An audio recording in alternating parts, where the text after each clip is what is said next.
datos importantes, ¿no?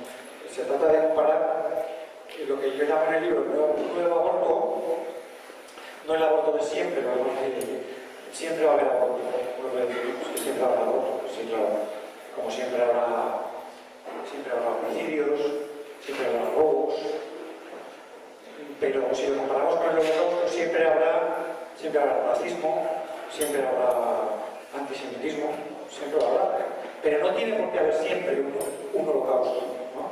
El holocausto es una cosa que sucedió y terminó.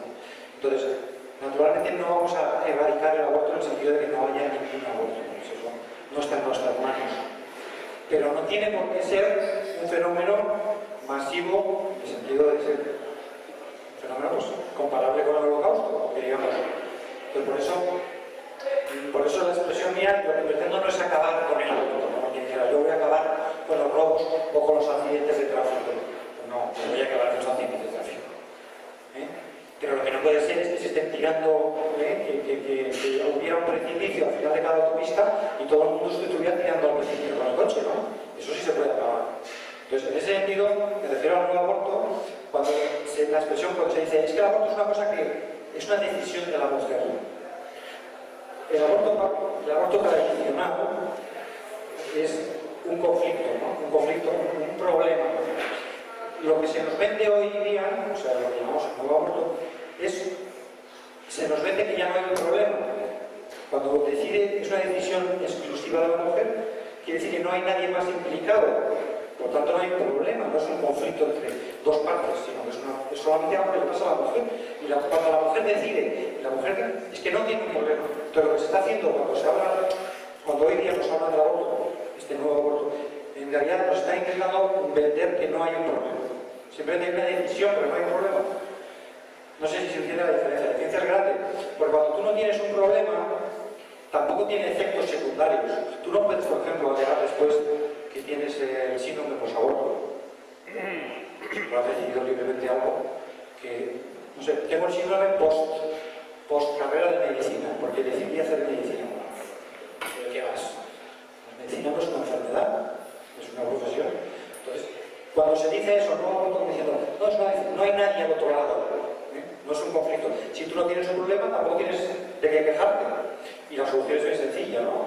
Entonces, por eso lo soluciono con el tema del holocausto. Es decir, que cuando una sociedad todos sus problemas los reduce a... El nazismo redujo todo el problema, el único problema que tiene Alemania son los judíos. Y eliminamos a los judíos y ya no hay problema. ¿Vale? La sociedad nuestra nos ha vendido que el único objetivo de la vida es el placer, disfrutar. Entonces, hay un obstáculo para el disfrute que es el embarazo. El embarazo es un problema, es estorbo, ya lo dice la palabra en castellano, y es un embarazo. El embarazo es un estorbo, pero ya no es cosa de varias personas, ya no, la sociedad no tiene nada que decir aquí. No puede intervenir la sociedad, es una cosa mía, que yo tengo esto, que ni siquiera es un problema, y yo tomo una decisión. Entonces, ¿qué se pasa? Que está desapareciendo la responsabilidad, pero se carga todo sobre la mujer. Porque después la mujer no podrá alegar, es que me pasó esto, no te pasó nada, tú decidiste. Entonces la sociedad está reduciendo lo que antes era un problema a ya no hay problema, solamente hay una decisión unilateral. Entonces, ¿por qué digo que es semejante al holocausto? Evidentemente porque hay vidas humanas en juego, porque se pierden millones de vidas humanas de una forma violenta. Existe ese precedente. Pero también por eso de que también el holocausto terminó de una forma violenta, radical. Y hay unas semejanzas, que yo ahora en el libro tenía unas fotos, pero ya no están, porque las hemos perdido. Es decir, hay, digamos, tres semejanzas importantes. La primera semejanza importante es que se oculta el carácter humano de la víctima. ¿Vale? El judío no es un hombre. Hay una expresión que utilizaba Hitler, el judío es una raza, pero no es un hombre. Una expresión que utilizó la ministra de Igualdad, Aido, se aprobó la ley Aido. El feto, en el periodo de 12 o de 14 semanas, es un ser vivo, pero no es un ser humano. Es decir, es un factor para destruir ese problema. Al otro lado no hay nadie. No hay un ser humano al otro lado. Al otro lado hay un ser vivo, pero se entiende, ¿no? Eso es importante, ¿por qué? Porque matar es algo que repugna de por sí a la naturaleza humana. A nadie le gusta matar. Entonces, aunque todas las sociedades que son injustas, una de las cosas importantes, cuando una sociedad promete más de lo que puede dar, tiene que robar. Alguien tiene que pagar esa diferencia. Si yo prometo a todo el mundo prosperidad y no tengo lo que genera prosperidad, tendré que robarlo. Eso es lo que hizo el nazismo. El nazismo prometió prosperidad a mucha gente a costa de los judíos. Al principio solamente los judíos, los primeros perseguidos en la zona eran los judíos. Yo a los judíos les quito todas sus posesiones, las reparto entre el pueblo y el pueblo es más próspero, a costa de unos que lo dejan de ser. Después, esto solo vale a corto plazo, porque no había tantos judíos en Alemania como para una prosperidad a largo plazo. Hitler tuvo que empezar una serie de guerras, a costa de los polacos, a costa de los checos, de los rusos. Yo voy robando, los franceses, voy conquistando países, les voy robando y me llevo de sus países el dinero, me llevo muchas cosas también para mi país y hago ricos a mi gente. ¿Por qué tenía esta obsesión Hitler? Porque había vivido la Primera Guerra Mundial. La Primera Guerra Mundial terminó por agotamiento. Pero en Alemania, que había sido asediada por Inglaterra, pues terminaron muertos de hambre, literalmente. No había seguridad social, las familias de los soldados se morían de hambre, y al final los soldados acabaron sublevándose. Eso es lo que marcó Hitler. Esto no me vuelve a pasar. Yo necesito 2 millones, yo necesito que mueran 2 millones de soldados y no pase nada. Yo necesito que mi país pueda encajar ese golpe. ¿Cómo? Dándole la prosperidad que voy a robar a otros que los voy a extorsionar hasta matarlos, en el caso de los judíos, los rusos, los voy a extorsionar de manera que con ese dinero compro a los demás. ¿Vale? Bien, pues esto es un poco lo que pasa con nuestra sociedad. La sociedad promete un placer y un bienestar por encima de lo que es lógico pedir o lo que se puede ofrecer, tiene que pagarlo. ¿Quién lo paga? Los niños que no nacen. Eso es lo que paga, digamos, en primera instancia, pues esa búsqueda del placer a la que nos llaman. Por eso digo lo que no hago. Pues la primera semejanza es esta, que en la víctima se esconde el carácter humano de la víctima. La víctima deja de ser un ser humano. Para que no nos dé tanto, porque si yo tengo que matar a un semejante, me lo pienso. Pero si yo gano un bien, que es la prosperidad, etc., a cambio de que salga perjudicado no es un ser humano, pues igual que mato a una vaca para comer, pues también puedo matarlo. Cuando ha nacido, no es humano. Entonces, por eso, gran parte del esfuerzo de los anarquistas consiste en descalificar el feto desaparece, no existe, no es un ser humano. Segundo punto semejante, el secreto, el carácter industrial. Hay unos lugares especiales donde eso tiene lugar, no se mata a la gente por la calle. El nazismo no mató a los judíos, los mete en los campos de concentración. No se va. El aborto no se hace en la calle, entre otras cosas, porque se vería, ¿no? Entonces, hay que evitar una manera de que no se conozca el carácter humano de la víctima, es que se le mata en un lugar secreto. Los abortorios no salen. No hay reportajes de la sexta, de una persona que pasa 21 días en un abortorio, o eso no. Se puede pasar 21 días en un basurero, en una cárcel, en cualquier sitio, menos en un abortorio. El lugar más secreto de nuestra sociedad es el abortorio. Igual que el lugar más secreto del nazismo era las cámaras de gas, los campos de concentración. Eso es un lugar secreto por definición, porque se guarda el mayor secreto, la clave de la prosperidad de nuestra sociedad. La clave de la prosperidad del nazismo era esa clase social o esa raza a la cual se le desprovee de su derecho a vivir para poder dar la vida a los otros. Pues igual, para poder dar prosperidad y sexo seguro y disfrute seguro sin riesgos, necesitamos garantizar por lo tanto, el único lugar sagrado, verdaderamente sagrado de la sociedad del bienestar occidental son los abortorios. Eso es un sitio que no se puede tocar, no se puede ver, no se puede saber lo que pasa. Por ejemplo, los animales no los comemos. Normalmente no nos sacan reportajes sobre cómo se matan los animales, ¿no? Porque es duro, porque repugna, la muerte repugna. No nos lo sacan. Pero cualquiera vea a los animales muertos en una carnicería, están colgados ahí. O sea, no es un secreto. Es desagradable, pero no es secreto. El aborto es distinto, el aborto es secreto. No se puede ver, ¿vale? Porque se os diría todo, y claro. Tercer punto, y el más importante, es, hemos dicho, la víctima no es humana, se le despoja de su carácter humano, es un infrahombre, como eran los judíos para los nazis, es un infrahombre, esto no es ser humano. Se le mata en secreto. Pero además, para poder matar en secreto de forma industrial, de forma mecánica, porque fijaros que el holocausto era incluso más fácil que el aborto. El holocausto se podía matar a miles de una vez. El aborto hay que matar de uno en uno. O sea, en teoría sería más difícil. Sin embargo, se mata mucha más gente con el aborto. ¿Por qué? Porque se tiene que encontrar un procedimiento sencillo para aislar a esas personas. Es decir, tiene que haber una desprotección legal de la ley. En el caso del Holocausto, Hitler no condenó a muerte a ninguno de los judíos, ni los prisioneros rusos, ni los gitanos, a ninguno les condenó a muerte, porque no hacía falta. Y mataron a millones, 6 millones de judíos, 3 millones de soldados rusos. ¿Por qué? Porque hay un procedimiento sencillo para extraer a esa gente de la sociedad y mandarlos a los campos de concentración. Desde el momento que la Gestapo podía detener a cualquier persona sin ningún tipo de garantía y hacerla desaparecer, ya está, no necesitas condenar a muerte a nadie ni nada. Eso fue el procedimiento en el caso de Alemania. La Gestapo tenía el poder de secuestrar a una persona, llevarse a la comisaría y no tenía que dar cuenta a nadie. Sus familiares van a preguntar por él, la Gestapo dice, está detenido, lo siento. Lo han mandado a un campo de concentración. O sea, ahí lo matan sin necesidad de pena de muerte, ¿no? Pues en nuestro caso es lo mismo. El feto es desprovisto totalmente de derechos. Por eso no es igual que la pena de muerte. La pena de muerte de por sí no implica un holocausto, porque siempre y cuando le quede algún derecho a la víctima. Por ejemplo, en el caso del caso de pena de muerte hay algunas reglas, ¿no? Luego hay un procedimiento para ejecutar la pena de muerte, por eso siempre, por mucho que haya muchas, siempre son no demasiadas, no son millones, pero basta simplemente que quites esa garantía jurídica mínima que tienen incluso los condenados a muerte para que el fenómeno se pueda producir por millones. Es el caso de la muerte. Desde el momento que el feto ya automáticamente tú tienes un procedimiento sencillo, por el cual la mujer pensaba que llega al laboratorio y a las 2 horas ya está ejecutado el aborto, pues ya está. Entonces, por eso, ¿cómo termina con la aborto? Pues, yo encuentro un paralelismo sencillo, que es cómo terminó el campo de concentración de Auschwitz, que es el más famoso, ¿conocéis? En Auschwitz murieron más de 1 millón de personas.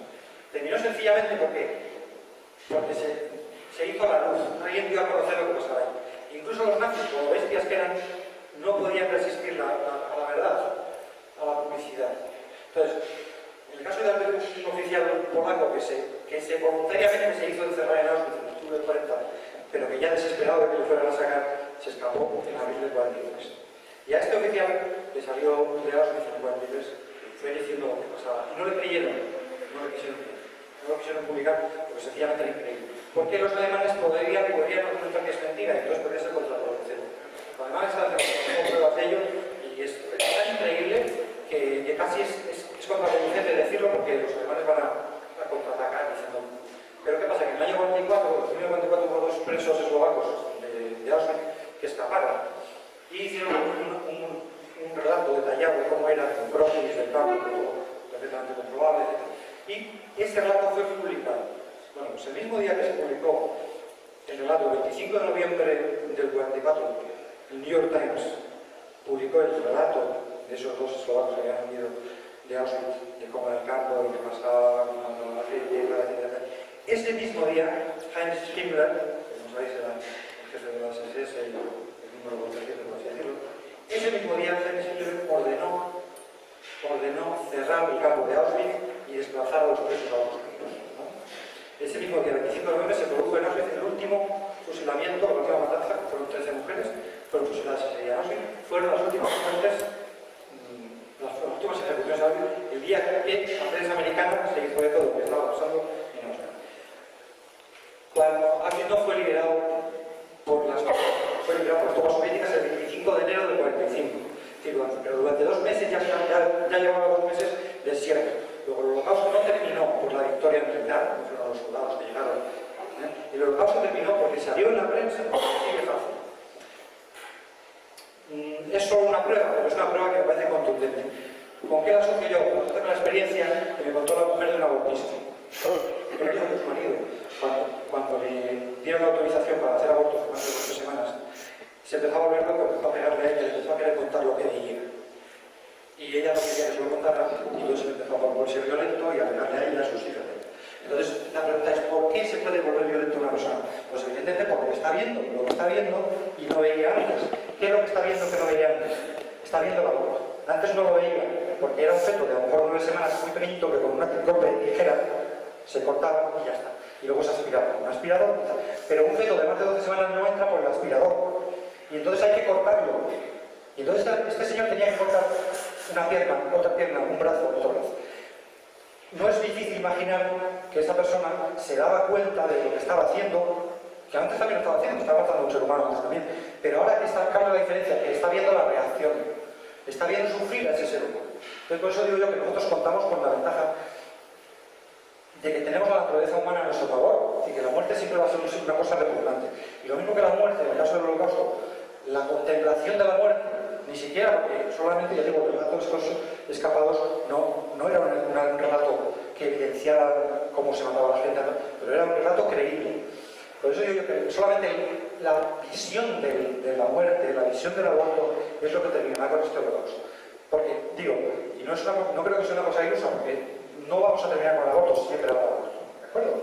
Pero no tiene por qué ser una cosa masiva, lo que digo, siempre habrá homicidios, siempre habrá robos, pero no es normal una sociedad en la cual todo el mundo estuviera robando continuamente por la calle, o que supieras que si pasas por esta calle te roban seguro. ¿Qué es lo que pasa? Sabes que si entras por la calle del embarazo, digamos, del embarazo imprevisto, sabes que acaba en aborto, ¿no? En un 90% de casos. Eso no tiene por qué pasar. No tiene por qué pasar que en la sociedad pases por una calle y sepas que te van a matar si pasas. Hay que terminar con eso. ¿Qué se hace? Se ponen unos policías ahí y ya está. O sea, luz, ¿no? Entonces, por cualquiera de estos tres caminos.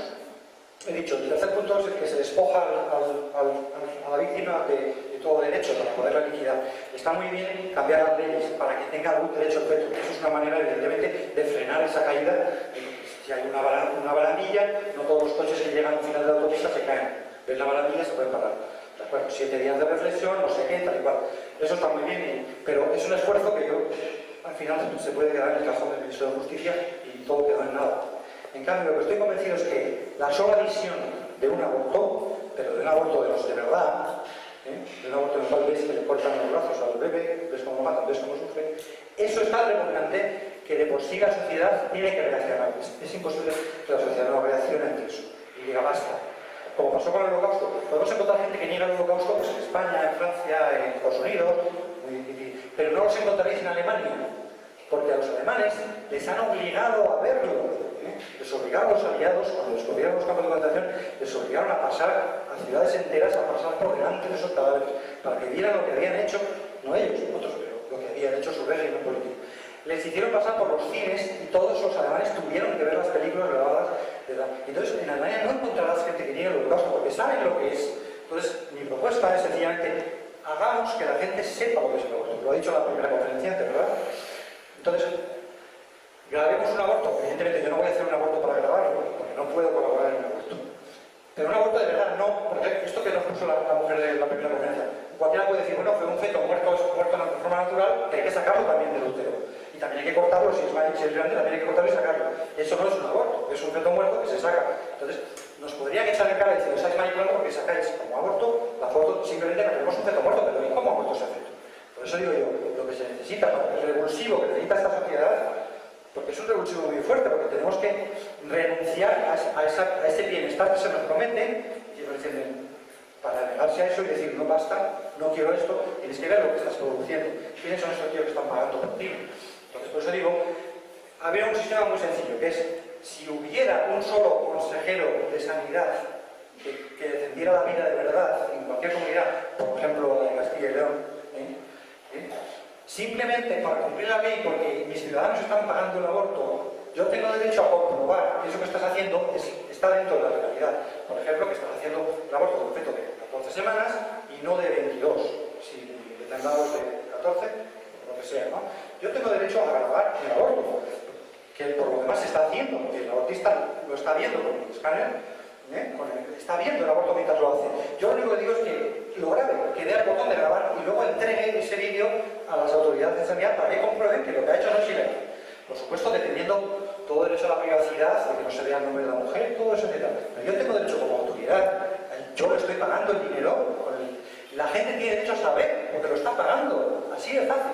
Por lo tanto, yo como autoridad, si tuviera las narices que tiene que tener, diría, dame el vídeo del aborto que vas a hacer. Y yo ese vídeo se lo puedo enseñar a la mujer que quiere abortar, se lo puedo enseñar a la sociedad en general, porque está pagando, tiene derecho a la vida. Entonces el aborto se acabaría con la misma rapidez, en mi opinión, con la que se acabó el Holocausto, porque inmediatamente los propios abortistas, lo mismo que los nazis, no podrían soportar el peso de que todo el mundo supiera lo que están haciendo. Y igual que King, en el mismo día que el New York Times publicó el relato de que estabas hablando, ordenó cerrar el campo, ese mismo día se cerrarían todas las clínicas de aborto, todas.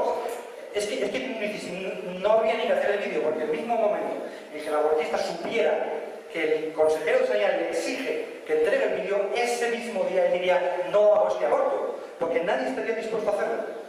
Pero digo, vuelvo a ese punto de semejanza. Esto es un secreto tan bien guardado que resulta que el aborto es una cosa que se hace con más frecuencia a lo mejor que una operación de fémur o de cadera, porque se hace 50 millones en el mundo al año, no 55. En España se hacen 100.000 al año, vamos. Probablemente, y sin embargo, las operaciones de fémur o de cadera o de rodilla no las graban. Si uno va a la clínica y pide que le den la filmación, te dan la filmación con una cámara, según la clínica, según como sea, pero si la clínica es privada seguro, meten una camarita y tu operación de tu rótula, pero te la mando con un DVD para que la veas. O sea, una tontería que no tienes por qué tener. Y sin embargo, un derecho fundamental que se regula por ley orgánica, porque que yo sepa, las operaciones de rótula no están reguladas por ley orgánica. Sin embargo, un derecho fundamental que está interviniendo en él sin que nadie supervise nada. Por lo tanto, por eso digo que está muy bien actuar para cambiar las leyes, pero no es necesario. En mi opinión, solamente la visión de un aborto real, filmado en 3D con los escáneres que tienen hoy día los ginecólogos, es suficiente para provocar una reacción de rechazo tal. Pero ¿qué pasa? Ningún político va a exigir eso a una clínica, porque ningún político está dispuesto a pagar el coste de ser él el que ha provocado que se cierren todas las clínicas de abortos. Porque, como hemos hablado antes, porque todos están inmersos en esta sociedad que prometen más de lo que puede dar. Y todos están de acuerdo en que tiene que pagar el feto no nacido. Entonces, esta es una vía que, como digo, exige una valentía excesiva. Perdón, es que los demás bueno, cumplir las leyes que hemos ido, pero como están grabando, terminaremos. Simplemente digo, una opción, pero esto es imposible porque nadie lo va a hacer, aunque se puede hacer, es muy sencillo. ¿Qué se puede hacer? Podemos conseguir que un veterinario grabe el aborto de un perro, no perro en este caso, o de un cerdo, de una cerda. ¿Por qué? Porque a esa edad es semejante el feto del perro, del tal, porque se puede hacer, no es ilegal. Un tío puedes matar a tu perro, puedes matarle la camada, porque no la quieres, te pueden hacer un aborto un veterinario. Y grabar con cámaras de calidad, con escáneres de calidad, y eso se puede hacer un DVD, se puede publicar, y la gente más o menos le provocaría la misma reflexión. Con esto quiero decir eso, que creo que no es tan difícil, simplemente que falta la voluntad, pero no es tan difícil, es tan fácil como haber hecho eso que se hizo con el Holocausto, pero que en el caso del Holocausto se esperó cuando ya era demasiado tarde, y en este caso creo que también, porque ya mueren muchísimos seres humanos.